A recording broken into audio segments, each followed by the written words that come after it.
The word of fate. There are several levels at which fate operates, and man has always wanted to know what is going to happen in the future. And we often feel it is very unfair that we don't know what is going to happen in the future. But actually, it is a grace. Just as it is a grace that we don't remember what happened in the past, we will be burdened by it. It is difficult enough to handle the people, events, and circumstances of one life, or even of a small fraction of one life. So, to know the past and the future is not always a good thing.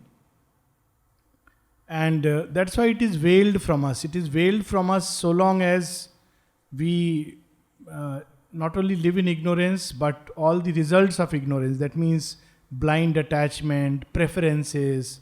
So it is veiled because then we will try to intervene in an ignorant way. Oh, this is going to happen. So I am very attached to it, so I want to interfere with it. That's why it is veiled, because we'll create more chaos and confusion in the play. But as we become more and more detached, like a witness, not pushing our personal will, preferences, our desires and fancies, the play begins to reveal the deeper dimension than the surface appearances. Which means first thing is to not be caught by the surface appearance. This is the first step. As long as we are trapped by everything that is happening on the surface, then one cannot know what is happening in the depths. Still, mankind tries, and one day he will be able to see, as Sri Aurobindo says, future's unveiled face.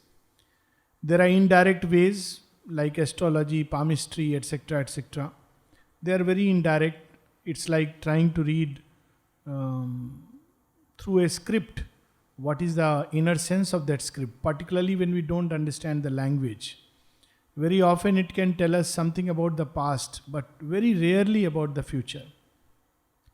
Then there are partial ways, like some people suddenly have an apprehension because an event is very close, it's nearby, in the subtle physical, it's forming, and something in us, like an inner sense, feels it. The mother gives a very interesting example when someone asks that if I feel some kind of an inner apprehension, which is not really a fear, but like an apprehension that should I do this or not?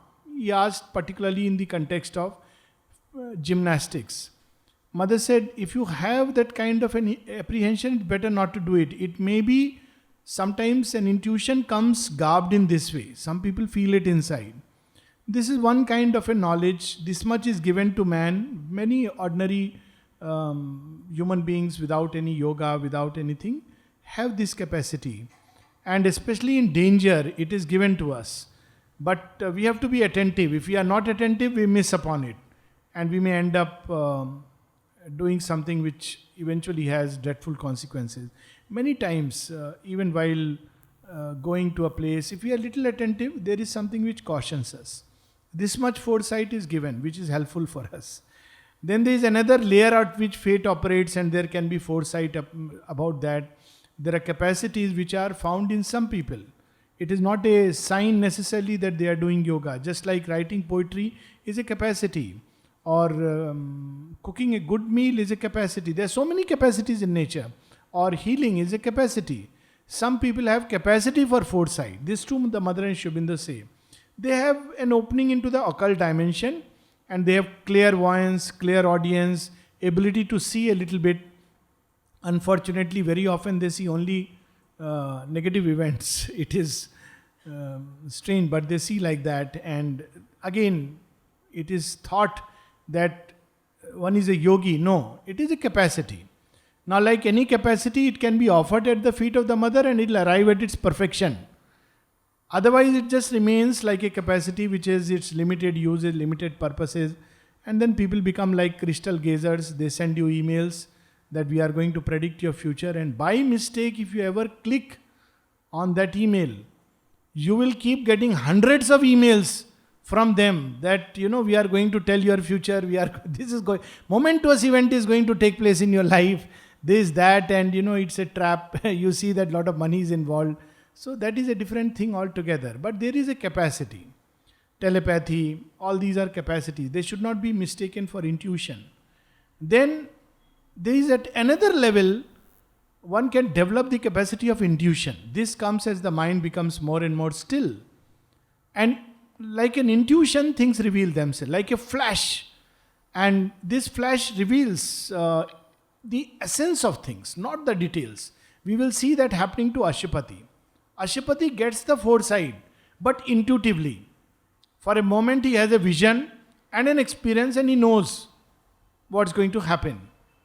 But the highest capacity of foresight comes when the inner vision is completely unveiled and there is an ascension as a result of yoga and tapasya. This is a very rare thing.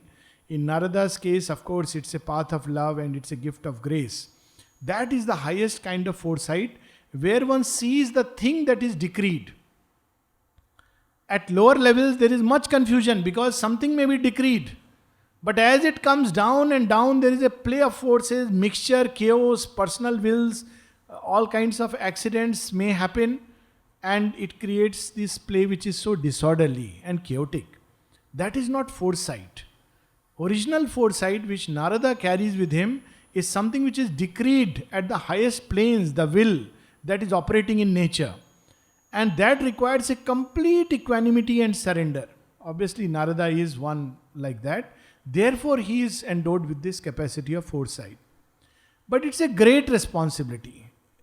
Like any other power, the more it develops, the more one has to be responsible.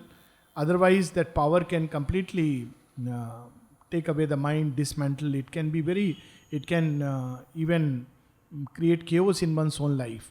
So Narada has this responsibility. He bears the burden of fate. And the biggest responsibility is not to intervene in the play. If you know, it doesn't mean you keep on running from here and there telling, don't do this, do this. It's not at all. People believe it's like that. It's not like that. There is the famous instance where, quite a few instances here in the ashram context. One place where mother had, the soul had come and told mother, I want to go. And then the person went for swimming and drowned. And after 3 days, the body was found. And mother said, what can I do? The psychic being had made a choice. It had decided to go. It asked me. So there is no intervention in such a case. She would not say, no, don't go for swimming. Oh, stop him from that. The play will go its own play. There is another instance of Chandulalji who went out of his body. It's a clear-cut instance of accident where mother had asked him not to go for a surgery and eventually he made a choice. He went. And while he went out of the body, they declared him dead, took the body for cremation, put it on fire. And then suddenly he realized that I am not in my body. And mother used to tell him, don't do this. This is not a practice which should be encouraged here. And he rushes to mother. Mother, they are burning me. I don't have a body. What do I do? So mother tells him, don't worry, stay in my atmosphere. I'll give you a new body. So he stays in that atmosphere and comes. So there are various kinds of when Sri Aurobindo knew that they would not agree to the Crips proposal, still he sends the emissary. And people asked him, why, ignorant mind, didn't you know? Of course he knew. Then why did you send? Sri Aurobindo uses the word Nishkam Karma. But not only that, he knew they will not accept, still he does the act. Why? Because when you play out your role, then you tilt the balance for the future. This also will be revealed to us in the second canto. Even if you know that this will not be granted, for doom is not a close, the mystic seal, even though the unseen maintains his decree, he writes thy refusal in his credit page.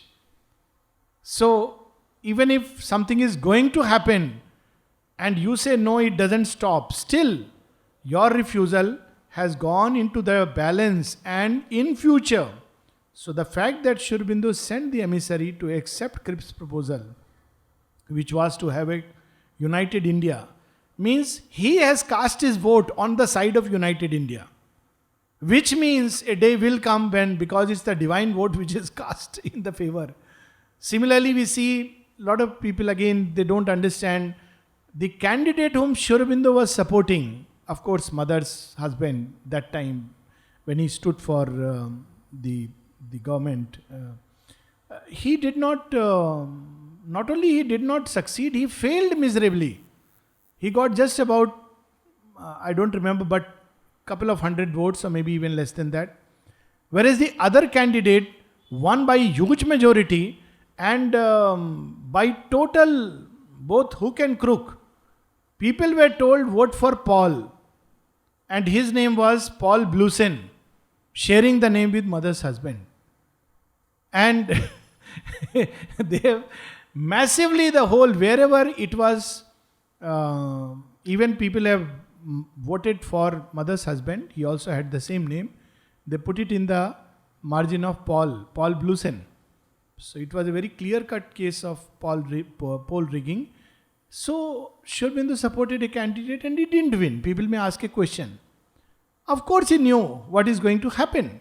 And yet he must put his vote on the side of whatever is going to help Pondicherry and the work and everything else. Now, what is the effect of that?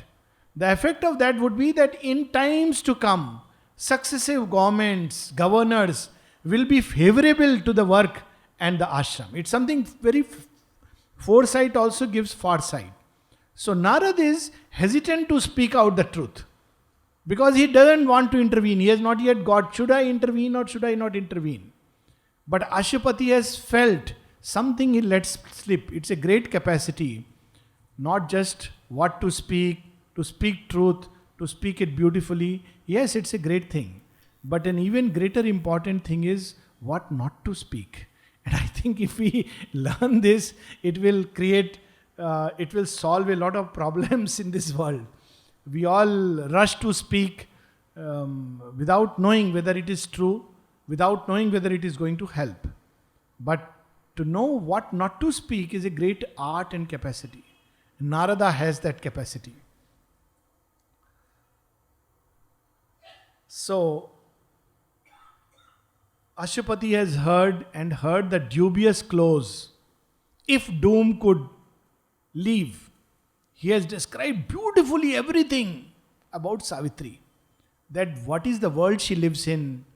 She only sees beauty in life because she is the daughter of heaven. She has come with that kind of an opening. She can see beyond apparent things. Towards the end, he just mentions one line. That the burdened great, they come to this dangerous world, and if only doom could let them pass. This one line, which we read last time. If for all time, doom could be left to sleep. He is given a hint. And Ashwapati sees that and he asks Narada, we had stopped there, page 421. O deathless sage who knowest all things here. So Narada's foresight is not just knowing a little bit about premonition, intuition, clairvoyance, clairaudience, telepathy. We mix all these vital phenomena with the original foresight of the seer. The closest that comes to that is intuition and revelation. But that is also comes only close.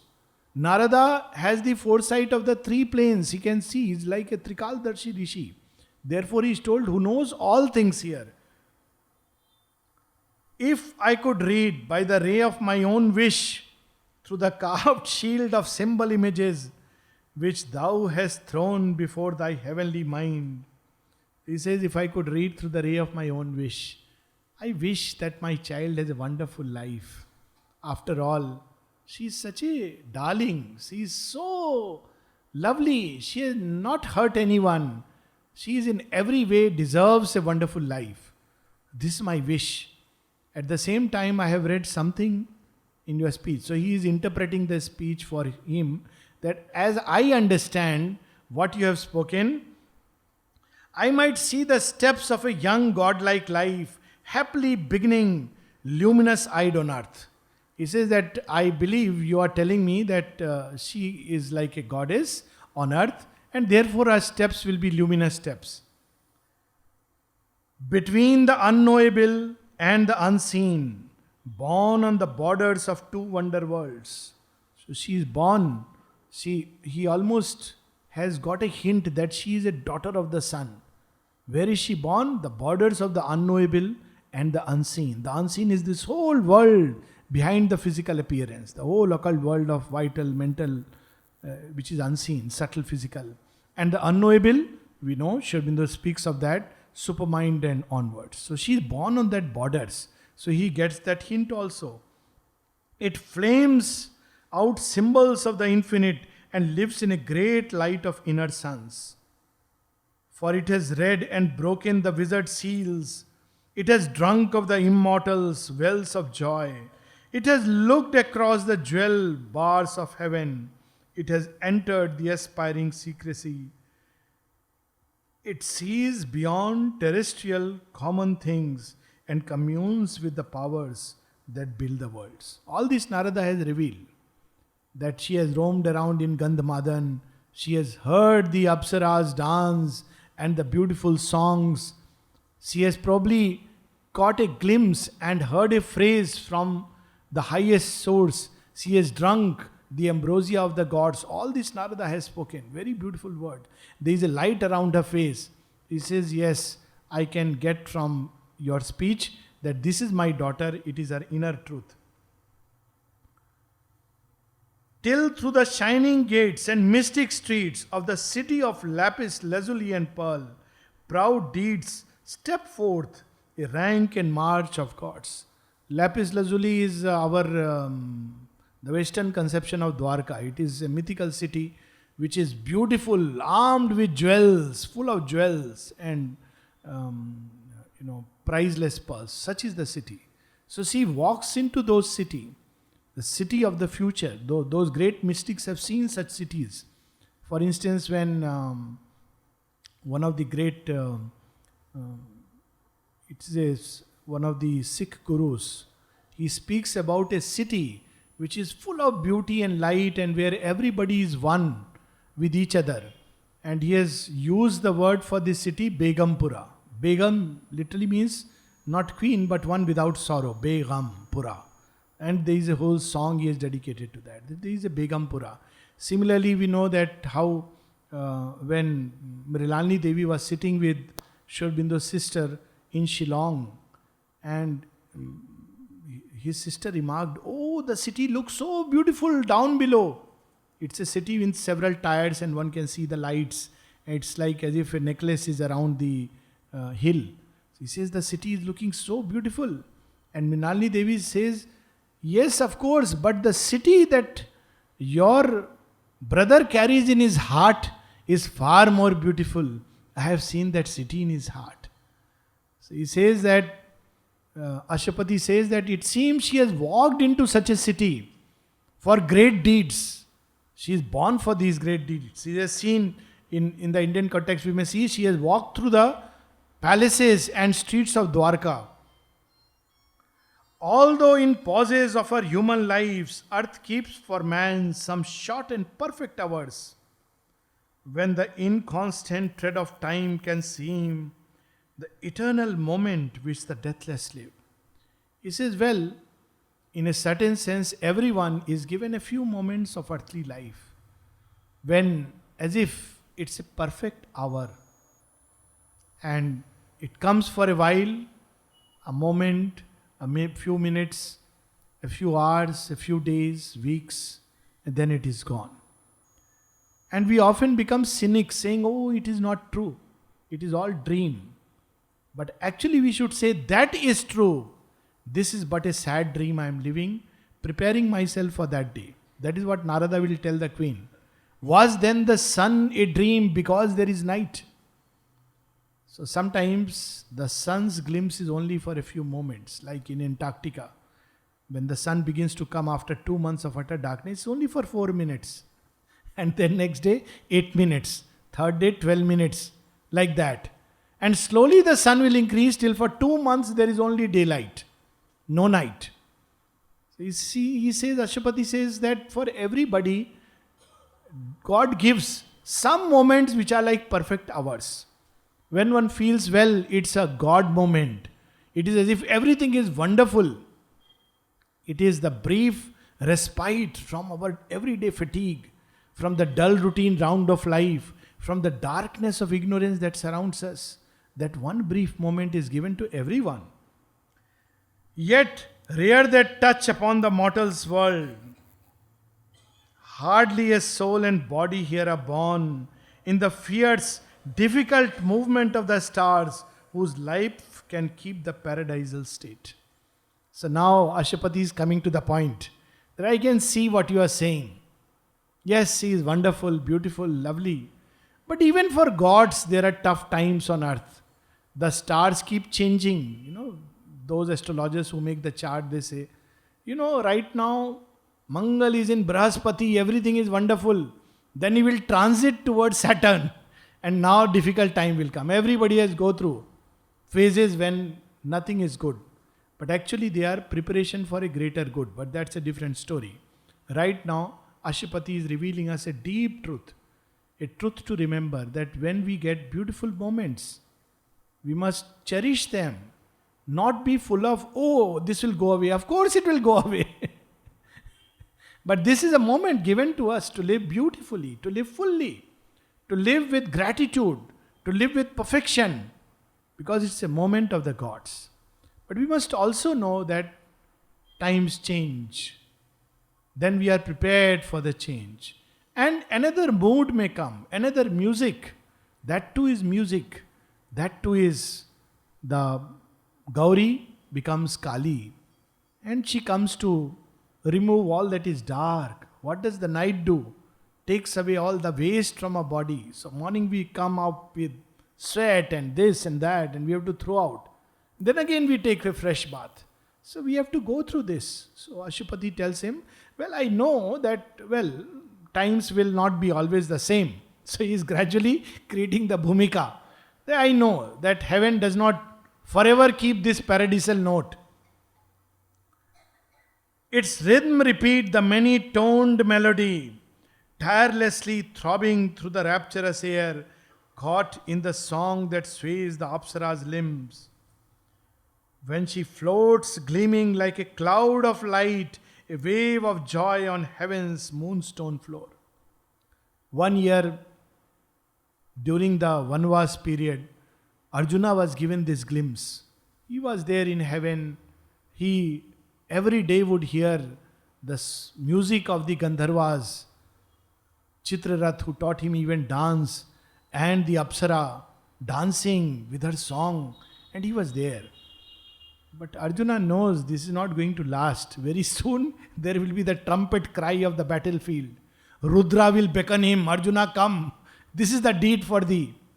Sri Aurobindo has captured this very beautifully in another lovely poem. Very few people read it, but it's a very lovely poem, Ulupi. It's a beautiful poem about one moment of wonder and joy. When Arjuna is with Ulupi in the far northeast, she is a Manipuri princess. And everything is picture perfect in their life. Arjuna is happy, she is happy.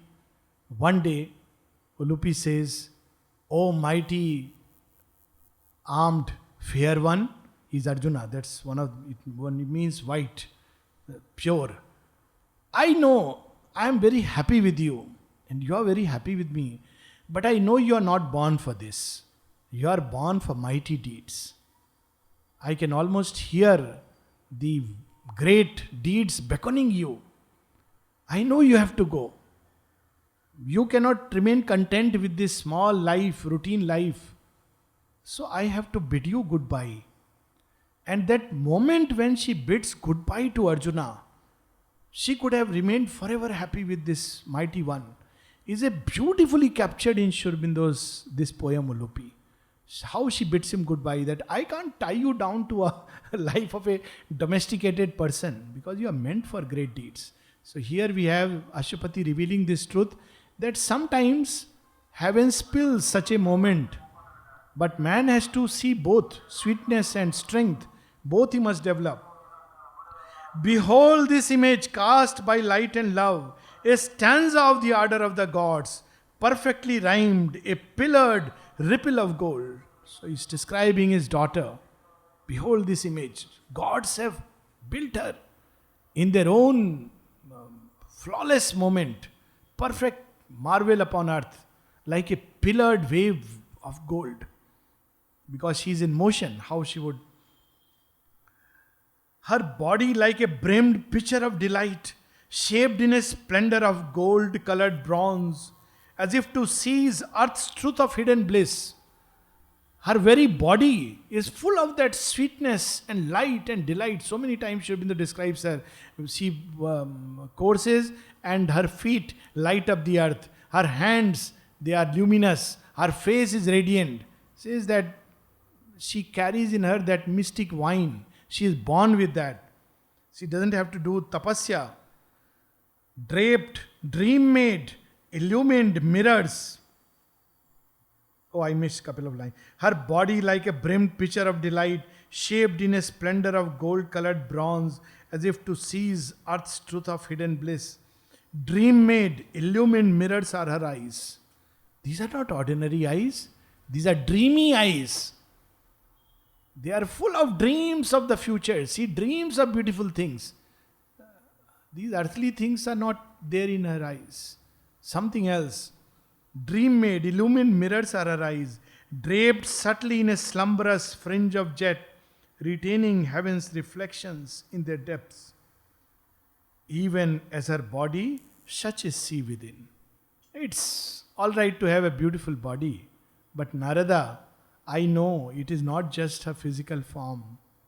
She is a rare combination where her inner being and outer being both are in perfect harmony and attuned to each other. World sees her beautiful body, but she also has a beautiful soul. This is another conception in Indian thought which is now ignored.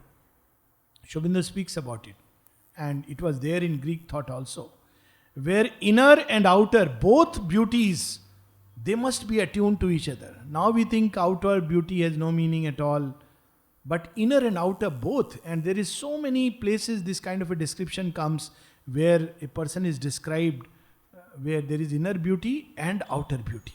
So many descriptions in Indian thought. So Savitri is also described, Damayanti is described like that in Indian thought, where she is inwardly and outwardly very beautiful. Pingala, the famous wife of Bhartahari. Bhartahari is attracted to her only because she is the most beautiful woman on earth. Maybe the earth that time was between Kashi and Mathura, because she is the most beautiful princess, and he is drawn to her physical beauty. But Pingala is a yogini, and she doesn't care that he is drawn to her physical beauty. She lives in her inner self. And much later, he discovered that she has an inner beauty, which she has missed out. So there are so many such stories of inner beauty, Chudala and Shikhidhwaj, about the inner beauty and the outer beauty. They go together. So here he says, as she is within, as she is outside, so she is within. It's a very beautiful, powerful sentence. That should be the ideal. The inner being should shape the form. It should not be that it doesn't matter what the form is. Even as her body, such is she within. Heaven's lustrous mornings gloriously recur like drops of fire upon a silver page. In her young spirit, yet untouched with tears, all beautiful things, eternal seem and new to virgin wonder in her crystal soul. So, he tells to Narada, you know what, my daughter, because she is beautiful inside, everybody and everything looks beautiful. This is one sign of a noble human being. Those who are noble and beautiful inside generally will see beauty in others. And therefore they will be full of trust. But those who are inwardly full of mischief, they see mischief everywhere. Even where there is none, they will see mischief. They will see only ugliness, because dirt inside, dirt outside. Dirt everywhere. But those who have discovered something of the inner beauty will more often see, those who have found their soul will more often see the soul in others, the soul movements in others, and those who have not yet found their soul will not see that. They will see only the dark side. So he says, my daughter is always seeing beautiful things. So he is worried. The unchanging blue reveals its spacious thought. Marvelous, the moon floats on through wandering skies. Earth's flowers spring up and bow and laugh at time and death, the charmed mutations of the enchanter life, race like bright children past these smiling hours. So here he gives a beautiful simile. There is a whole way to look at life. How do flowers smile? They smile at time and death. Why? They know it doesn't matter. If I fade, another four will spring up next morning. So what is death? Death is only a change. So they forever smile. Even when they are fading, there is a smile. And then they will fall. Smilingly they will fall. Such a death is given to few. I remember one instance of a lady who just for 2 years, she turned towards Mother and Shri Aurobindo, would read Savitri, and she was already suffering from 4th stage ovarian cancer. And during that time, she turned towards Mother and Shri Aurobindo, just because a psychologist's room was right across, and she would come and see, who is she? She would, what is this book you read? So she started reading. And what changes came in her life? And one of the and in a family of atheists, her husband was an atheist, her parents, everybody was atheist. So after a death, she foresaw her death, 6.5 months. And then her husband said, you know how she died? The doctors were wondering, pulse not recordable, BP not recordable, but her face is turned towards mother's photo and she is smiling. How is it possible? In 2 years, because it's an intense moment. She was smiling, looking at mother, and they can't believe she is dead. Pulse BP is not recordable. Every sign of death is there, but there is a smile and gaze turned towards the mother. So flowers die like that. He says flowers can smile. This is how heaven can reveal itself through the language of flowers. And now he comes to that last part. If but this joy of life could last, nor pain throw its bronze note into her rhyme days. If only this note could remain, the note of Saraswati, of Lakshmi, not Rudra, not Kali's dance. If only Shiva's lasya could be there and not change into a tandav. Behold her. So he says, Narada, now tell me, this is my 2 lines he has let pass. Tell me, Narada, what is in her future? Behold her, sing her with the prescient gaze, and let thy blessing chant that this fair child shall pour the nectar of a sorrowless life around her from her lucid heart of love. Look at her, bless her. Say that her life will remain sorrowless, and for all life she will pour this love and sweetness all around her. This dream we must carry. Mother says we should always think that life can be beautiful. Write a beautiful story from beginning to end. And she would do that. But he has felt that touch in Narada's voice. So he says, bless her. Around her from her lucid heart of love, heal with her bliss the tired breast of earth, and cast like a happy snare felicity. So bless her, that the love that she carries, the sweetness that she carries, the joy that she carries, may it be poured around on all and heal the hearts that are suffering, give hope where there is despair. O Narada, heavenly sage, behold her with your gaze and bless her. Difficult task for Narada. How will he bless when he is seeing something else? As grows the great and golden bounteous tree, flowering by Alaknanda's murmuring waves, where with enamored speed the waters run, lisping and babbling to the splendor of morn, and cling with lyric laughter round the knees of heaven's daughters, dripping magic rain, pearl bright from moon gold limbs and cloudy hair. Let her life be like a vision on the banks of Alaknanda. Alaknanda is the main feeder to Ganges, Alaknanda and Bhagirathi. And as she comes down, lovely trees, wood roses and kadam trees and all filled with lovely foliage, her murmurs, may her life be like that. Oh Narada, I pray. So in the beginning he says, through my wishful thought. I am looking at her through my wishful thought. So are her dawns like jeweled leaves of light. So cast she her felicity on men. A flame of radiant happiness she was born, and surely will that flame set earth alight. Doom surely will see her pass and say no word. He says she is such a wonderful child who makes everybody happy. One day she will fill this world with her light and joy. Yes, doom will come. Shani's Vakra Drishti, Rahu's eyes, but I am sure it will let her pass. She is such a wonderful darling. She is a good child, child of heaven. So he is all filled with wishful thinking.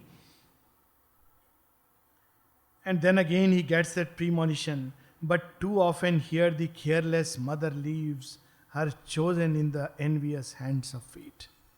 He says, but I know, I want this.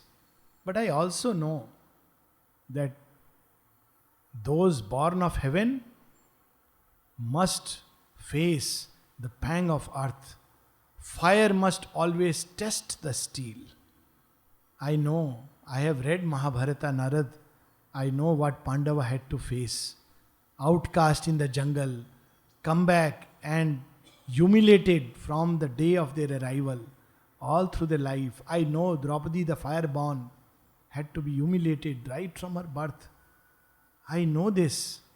But what to do? I still wish that doom would see and let her pass.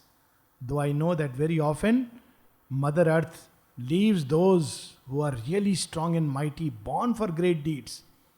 Whereas little birds, she will create a nest. But lions, they have to learn to prey from very early childhood.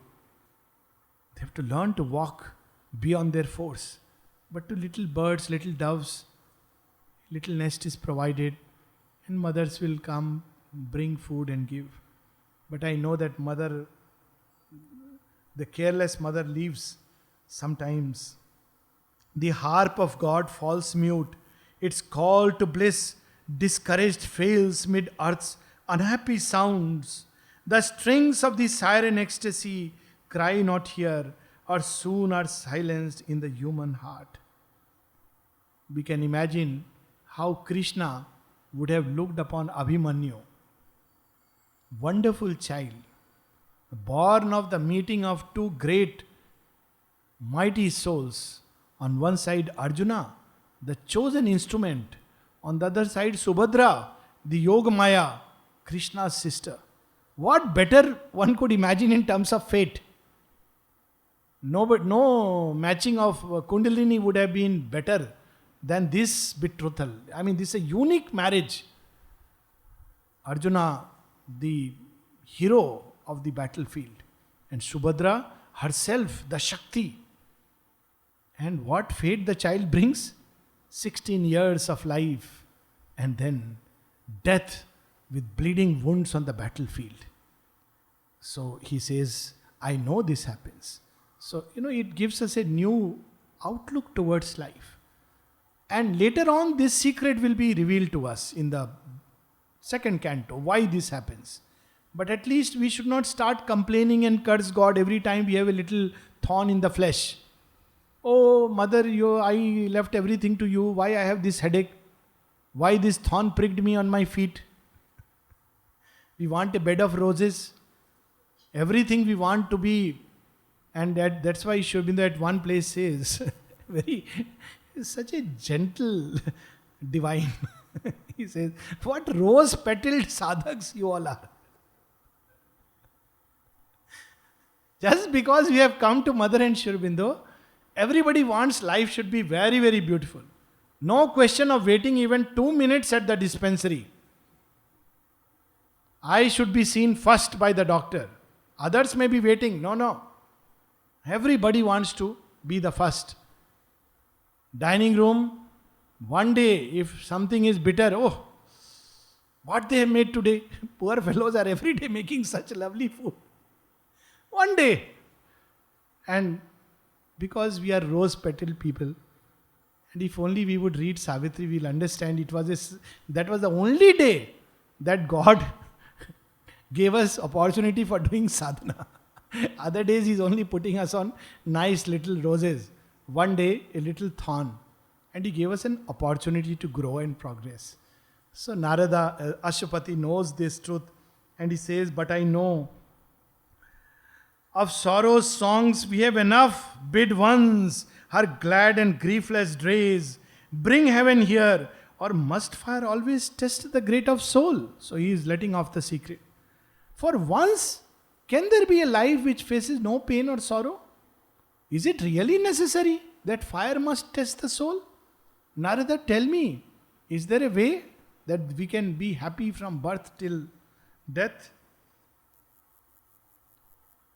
One, a traveler along the dreadful causeway of the gods, armored with love and faith and sacred joy, a traveler to the Eternal's house, once let unwounded pass a mortal life. This is his wish. He is praying, bless her. So Sri Aurobindo's expression is so perfect. Causeway.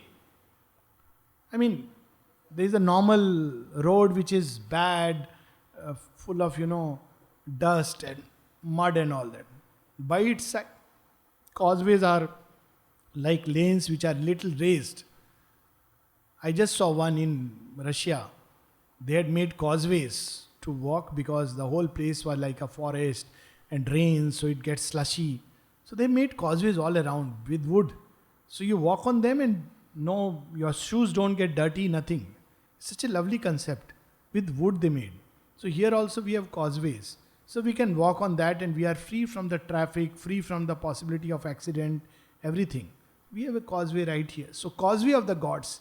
Gods have made such paths where you can go free from accidents and problems. He says, can my daughter pass through that? I wish she doesn't get that other touch. But Narad answered not.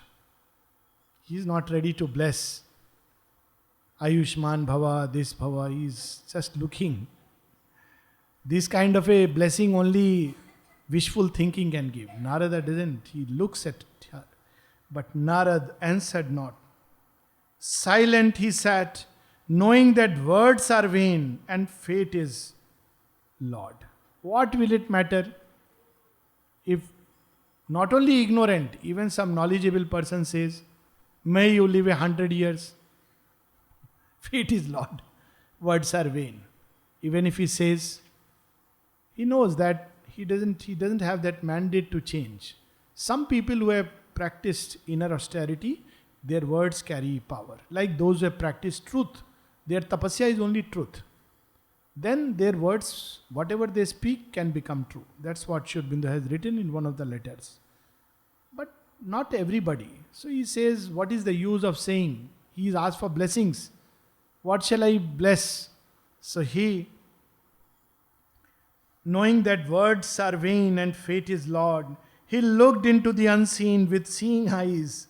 Then, dallying with the mortal's ignorance, like one who knows not, questioning, he cried.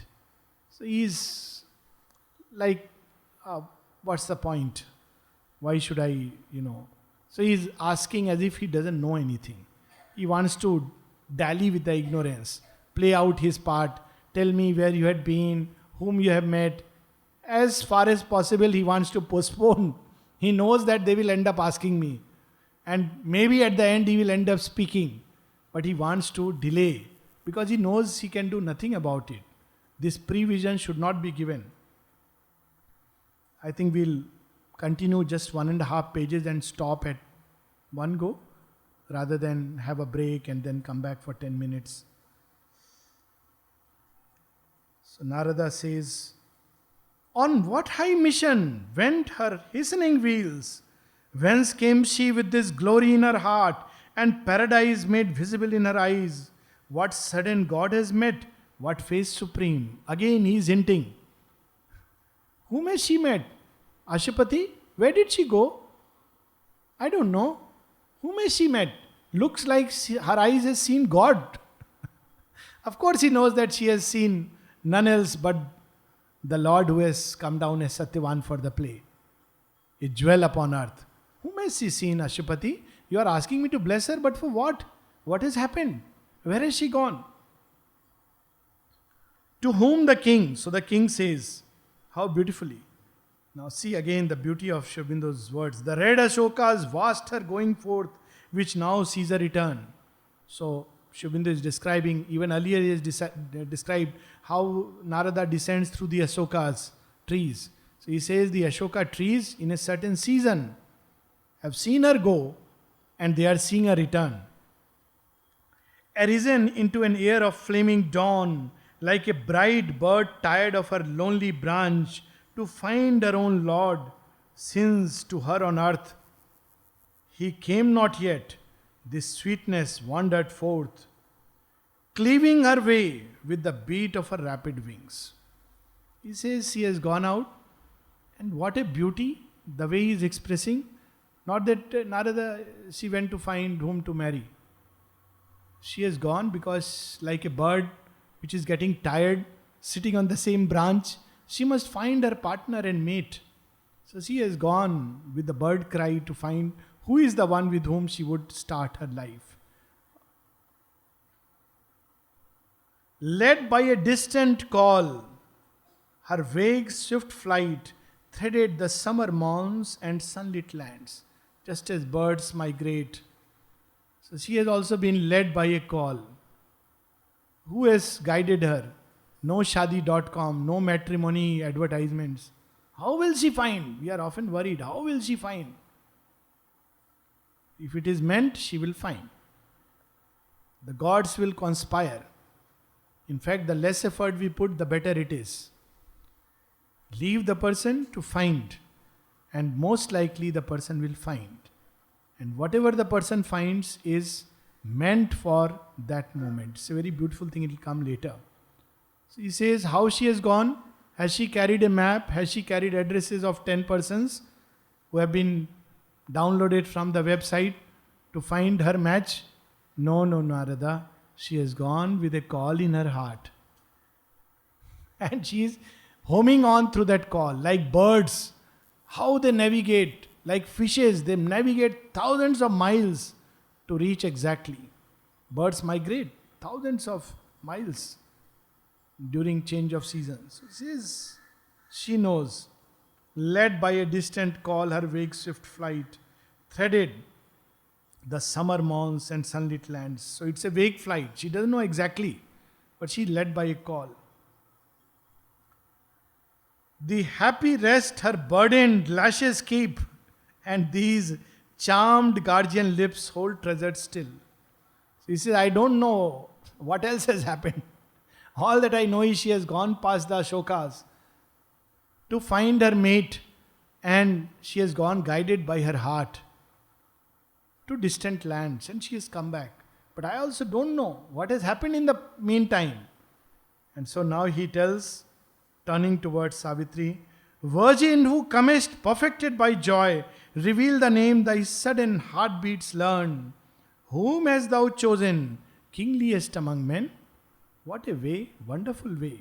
Not full of apprehension, oh my God, she has found somebody, God knows what kind of person.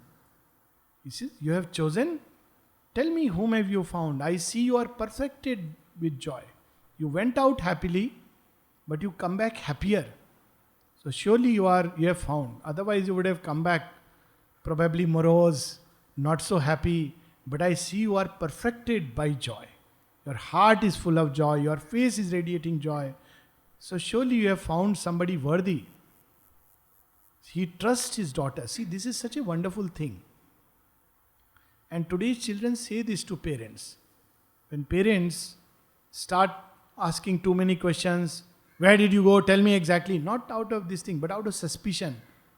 So, children of a new age tell, you don't trust us is fine, but don't you trust your upbringing? You have brought us up.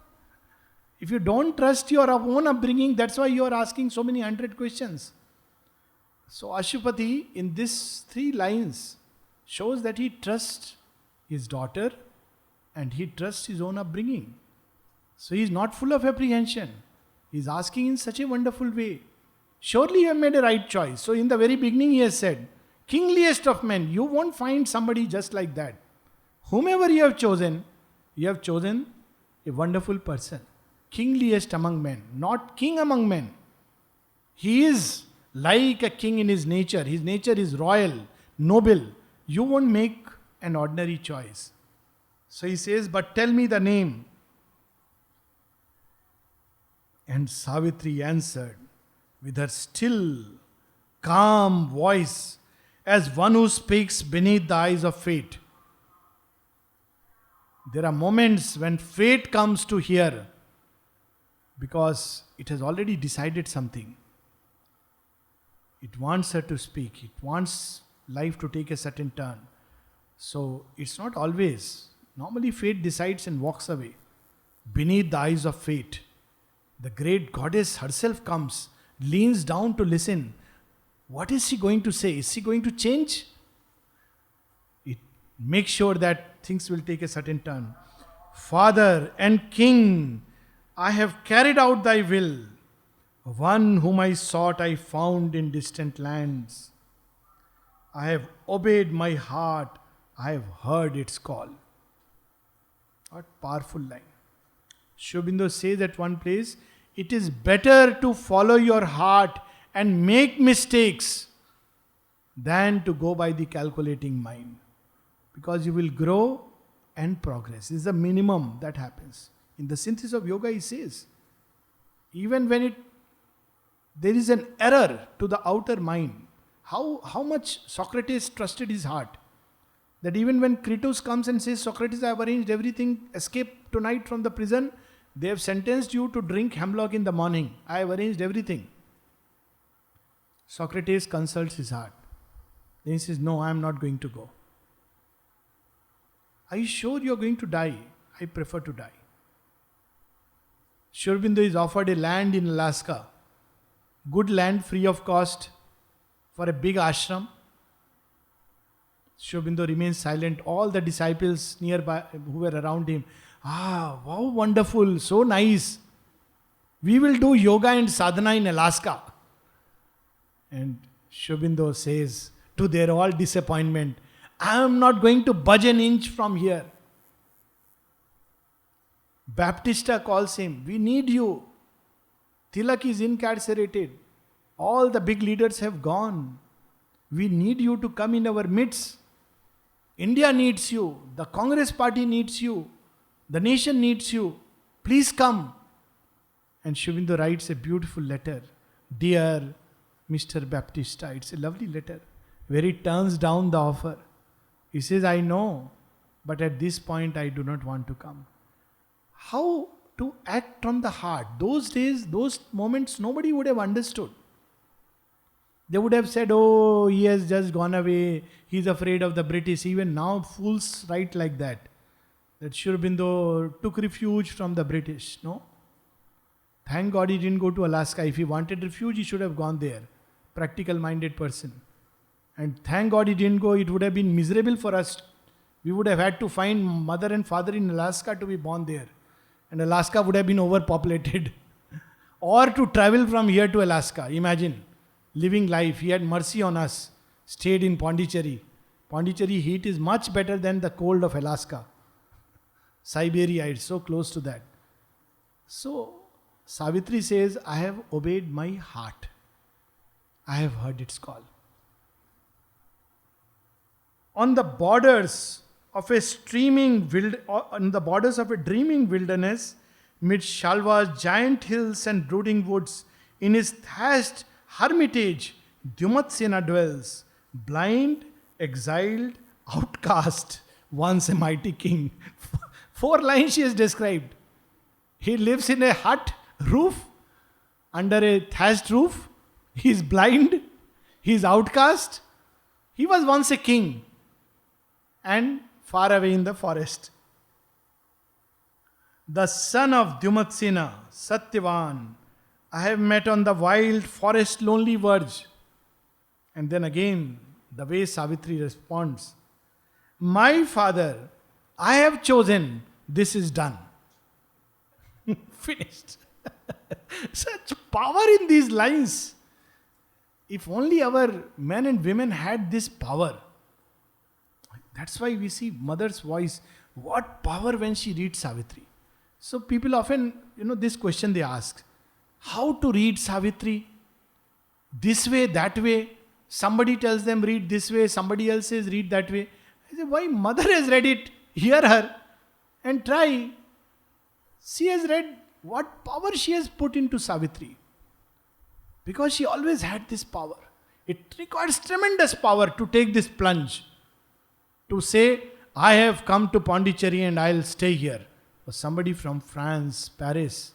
This is my place. And how she says much later, I came to India to meet Sri Aurobindo. I lived in India to be with Sri Aurobindo. And now, after he has withdrawn physically, I continued to be here to do his work. See, just as Savitri. She doesn't say, I came to India, it's a nice country, after all, spiritual. Doesn't give a big lecture on Vedanta. I had read the Gita, and I had realized this, that I realized India, I should go. There I met Sri Aurobindo, one of these seers, and I thought this is a good place to be. Nothing. I came to India to meet Sri Aurobindo. I lived here to be with Sri Aurobindo. That is how Savitri says, with the same power. Father, my father, I have chosen. This is done. That's it. Don't ask me anymore.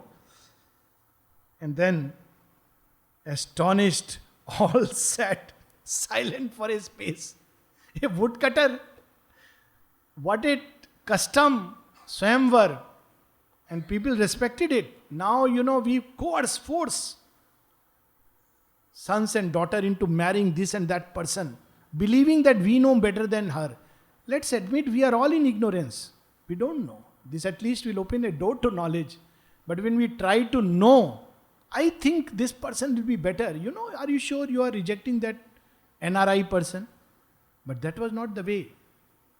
The way was Swamvar. You choose, go through the consequences of your choice, grow, learn, progress. That's it. So she says, I have chosen, and all sat astonished, silent for a space. Then Ashupati looked within and saw. Now he wants to know, okay, what is the meaning of that choice? He doesn't want to, he's a king, he could have easily sent troops, find out, give him a kingdom, let's see what we can do. Gather information, nothing. He looks within and becomes quiet, still, wants to know what this choice means. For us, the way would be offer to the mother and pray. Mother, this is my choice. Very quiet. May your truth prevail. May beauty emerge out of this. But Ashupati is a seer. So he looks within and sees. What does he see? This is another kind of foresight we were talking about. This is not the absolute foresight. This is a limited foresight given to men, but of a high order. This is not clairvoyance and clairaudience, but it is the seeing of a seer through intuition and revelation. Astonished, all sat silent for a space. Then Ashupati looked within and saw a heavy shadow float above the name, chased by a sudden and stupendous light. So he sees that the moment she has used the word Satyavan, it reflects Satyavan, Satyavan, quietude. He wants to know. This is one of the ways to know about things. Instead of preconceived notions, ideas, oh my God, thatched roof, exiled king, no. Just quietude and the name concentrating, then one sees a hint, a symbol. So he suddenly sees that this name is surrounded by a shadow. But he also sees it is chased by a light. So this is one kind of seeing. And Ashupati has that seeing.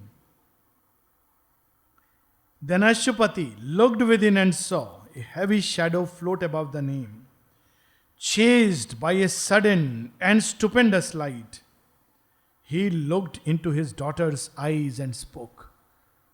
What we were, what kind of life we lived in this Aryavarth, and what we have become. How is this dialogue taking place? Can we imagine in modern times a girl given the freedom to go and find out. Father gives the keys to the car and says, go and choose. She goes and comes back and says, Dad, I have chosen a very poor man.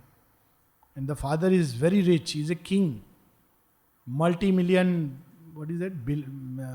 business he has. MNC. And he says, whom have you chosen? Oh, I have chosen somebody whose company is broke.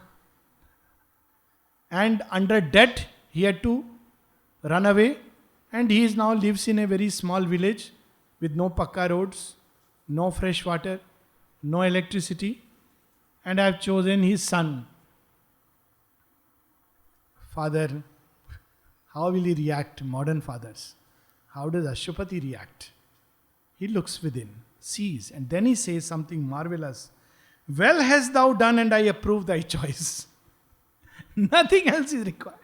He doesn't ask what is his surname, by the way. Is he Brahmin or is he a Kshatriya? What is his Gotram? What about Kundali? I can't approve. Get me his Kundali and your Kundali. I must match. How much we have fallen. Every time somebody speaks of, matching Kundali and talks about Indian culture, it is such a shame. We don't trust ourselves. We don't trust the divine. We don't trust fate. We don't trust the secret will that works in this world. We want to tie up things through this foolish means. Of course, it's good to do Kundali because Pandits also have to thrive. And so if somebody asks me, I said, if you believe in it, go ahead. Because I think about the poor Pandit, he has to also make a house, send his child to public school. They also have ambitions. So this is how they will get some money. But look at Ashwapati, how he is approving the choice. He looks within, sees and says, well hast thou done, and I approve thy choice. This is the kind of faith with which the ancient Indian civilization lived. And on this strength and power, they had built a mighty civilization. Not on pandits and kundlis and temples and all kinds of rituals and ceremonies. By the power of yoga. If this is all, then all is surely well. I have seen shadow chased by light. He says, if this is all is surely well. But now he makes a leap of faith. First there is a leap of sight, and then the leap of faith. If there is more, then all can still be well. What is there? You are a yogini, Savitri. All right, if you have to go through difficult times, so be it. I trust you. I trust your destiny. I trust the gods. And I trust the divine, which leads our steps. Surely everything can be fine. So what? So one he has seen, but he doesn't know. Maybe there is more. He doesn't have the absolute sight like Narada. So he says, if this is all is surely well. If more there is, then it can still be well. So he has trust that even if there is a darkness, he can change destiny. Savitri is armed with that power. And then he gives these 5-6 lines are marvelous. And we'll stop with that this session, and next February we'll start. Whether it seem good or evil to men's eyes, only for good the secret will can work. This is the faith we must carry. Human beings, very bad things happen. Where can there be a bad thing where there is divine at work in this creation? Such a beautiful letter Shobindu writes to Dilip Kumar Roy. When he asks, why did such a fine flower fade away so soon? Uma Bose, who died at a young age, Nightingale of India, lovely voice. And then Shobindu says that behind the anomalies of this world, there is a divine guidance. How it is leading, how it works, and eventually through everything it leads towards a good. And then of course, last 3-4 lines he says, Uma Bose had reached that height of sattvic development and she wanted to go further. It was not possible in this mold. Therefore, at 21, she died of laryngeal cancer. What a paradox. Such a, wonderful voice. And we think in these terms, good, bad, moment's view. But from the higher standpoint, deeper standpoint, everything happens for the good. That is how. Somebody had asked me this in Greenville conference. Why Mahadev, Brahma grant such boons to these asuras, and then even Shiva and Vishnu has to fight, I don't like it, I feel very bad when they are fighting. Why do they grant such boons? They grant because they know only for good the secret will can work. So even when it grants impossible boons, at the end of it, there will be a beautiful thing which will emerge. That's what Sri Aurobindo tells in Secret Knowledge. Ashwapati has this knowledge already. That's why in the Secret Knowledge, he reveals to us, what does Ashwapati know? Even through the tangled anarchy called fate, and through the bitterness of death and fall, a secret hand, an unseen hand is felt upon our lives. It is near us in unnumbered bodies and births. It keeps in its hand forever safe the one inevitable supreme result the God had promised to our struggling souls when first man's heart dared death and faced life, the crown of conscious immortality. Whatever happens, we must bear it with faith. Why? Because the secret will always works for good. So here he knows this truth, therefore he can say, whether it seem good or evil to men's eyes, only for good the secret will can work. Our destiny is written in double terms. So fools are they who speak of destiny as a series of outer events. You know, when you are 20, you will do this. When you are 25, you will get married. When you are 26, 27, you will have one son. When you are 30, you will have a daughter. Both will study and they will go to Harvard and get money. This is not destiny. This is outer events. This is nothing to do with destiny at all. It is like watching a movie. That's not destiny. Our destiny is written in double terms. That's why we have this double lifeline. In fact, what we make of these outer events is destiny. That is a paradox. Destiny is not the outer events of life, but how we face it, how we meet it, that is what weaves destiny. We can take the same event and progress like this, or even everything is wonderful and our curve may be like this. And everything may be difficult and we may use it like a stepping stone to walk fast on the path. And everything may be wonderful, best of opportunity, outwardly and every way, and yet we may choose this task. So he says destiny is written in double terms. We have this double lifeline. Through nature's contraries we draw nearer God. What are nature's contraries? Good and evil, sin and virtue, pleasant and painful. Nature gives these contrary appearances. But what is happening? Like in a movie, sometimes the villain beats the hero, sometimes the hero beats the villain. But we know anyways, in the end everything will be nice. He says it's okay, it's part of the play. That is what is the drama of life. So he says, through nature's contraries we move nearer God. Sometimes we move faster towards God through painful things. Even evil and sin and suffering becomes a means towards that essential. Sri Aurobindo in one of his poems, In the Moonlight, reveals it in lovely way. He speaks of sin. What are man's sins but his leavings as from deep within the pilot guides him on his pilgrimage. How beautiful. He rises to the good with tightened wings, and because it clings and returns, fiercely returns, therefore he burns in the fire of suffering, more sweetness to deserve, more strength to gain. So he says that what we call a sin is what? It is like the mailer. What is the English of mail? God knows. The waste, whatever we throw out early morning. Maila, mala, mutra. They form within the body and they are thrown out. It's dirty. It smells noxious. But when we throw it out, we feel lighter. Same way, what we call sin is nothing but man's leavings as from deep within. It's a catharsis. Our journey starts like that. Animal nature, animal ways, crude ways. But even then there is hope. Many times it's just a throwing out.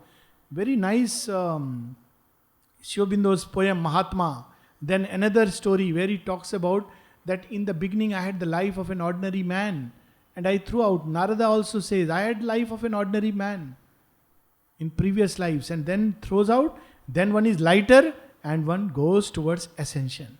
So sin is a catharsis, lightening of the burden. Evil strengthens and steals our heart. Good, of course, gives us hope and inspires us. Through everything we move towards God. Out of the darkness we still grow to light. Death is our road to immortality. This is a great Ishupanishadic word. Mrityum tirtva. By death, by transcending death, they arrive at immortality. Mrityum tirtva amritam ashnuti. By passing through death, we arrive at immortality. Why? Because each life is an experience. We grow, the psychic grows. Then nature's formation is gone. Next, it grows still further. Again, one formation gone. Through everything, the psychic is growing. A time comes when psychic goes and says, enough of this nonsense, death, you can wait. I'll tell you when I want to leave the body. And then death says, my body has grown so much. So death says, okay, I know. But what is your identity? Oh, I am the child of Mahakal. I am the child of Mother Divine. You don't come near me. I'll tell you when I have to go. Stay put. So poor fellow will stay put like a servant, like an instrument, waiting for our orders. So going through death, one arrives at immortality. So look at this line. Death is our road to immortality. Nature's formation must go. It's a very beautiful line, but we'll not go at length later on. It will come. Cry woe, the world's lost voices wail. See, even death is a road to immortality, even in one life. Many things are taken away from us. Those things die. Our childhood dies. Innocence dies. Infancy dies. So that we grow into adolescence. What is adolescence? Yes, the innocence of childhood is lost. But dreams come into the eyes. The dream of beauty, the dream of perfection, ideal. Then adolescence is lost. Then we grow into adulthood. We know that to realize these dreams, we must walk and face, come to grip with life. Then adulthood is lost. Then we are old. What is old age? Wisdom that comes while going through adulthood in the right way. That's why the sign of adulthood is that when we can smile and laugh, okay, it happens. Not we condemn, we hastily, summarily dismiss. Then old age also goes away. Before going away, it shows us what future is going to come in the form of a second childhood. Don't worry, you will become a baby again. So this is how he says, death is our road to immortality. Cry woe, the world's lost voices wail. People are busy complaining, grumbling. Oh, why this happened, why that happened. So bad, so sad. Yet conquers the eternal good at last. So this is the faith we must keep. Mother says this is the faith we must give to the children. What faith? Satyameva jayate nanritam satyena pantha vituto devayana. Says whatever may happen, at the end of the day, truth wins. Not truth as we understand. Truth in the court case, that is not truth. Both is falsehood. But eternal good, that will always be victorious. And this is a lovely thought and faith and vision to keep within our hearts for the next 6 lives, not just 6 months. I was going to say 6 months. And then we will meet February 2015 to continue.